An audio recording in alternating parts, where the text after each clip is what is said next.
всю жизнь будет учить жизнь, потому что самый большой учитель – это жизнь. Есть в Москве два адреса, которые вы все должны знать. Это Дурасовский переулок, дом 2, где находится постоянное представительство нашей республики. И это Новослободская улица, 34/2, где находится Московская осетинская община, культурный центр. И я хочу, чтобы мы осветили вот этот балкон и показали вам, что наверху стоит Тамара Васильевна Бедоева. Это директор культурного центра нашего. Чаще всего вы будете ходить к ней. 19 человек из выпускников 2012 года получили красные дипломы.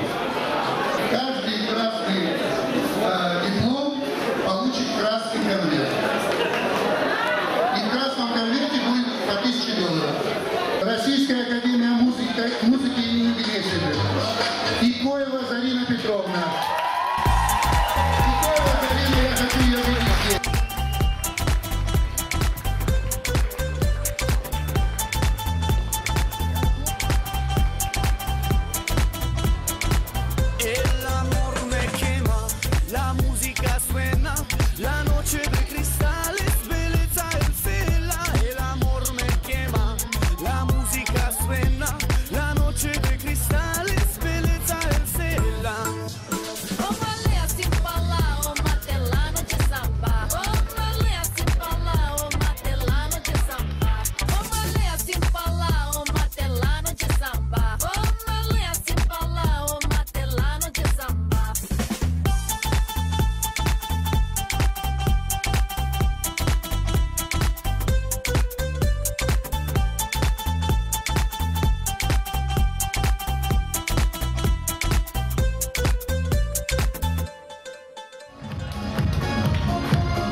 Случай потом звонка в Кавказе.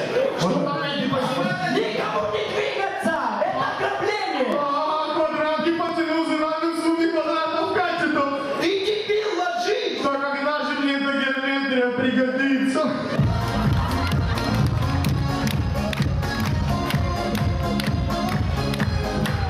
Я думаю, все знают, что осетины абсолютно везде. Давайте посмотрим на осетин в Америке.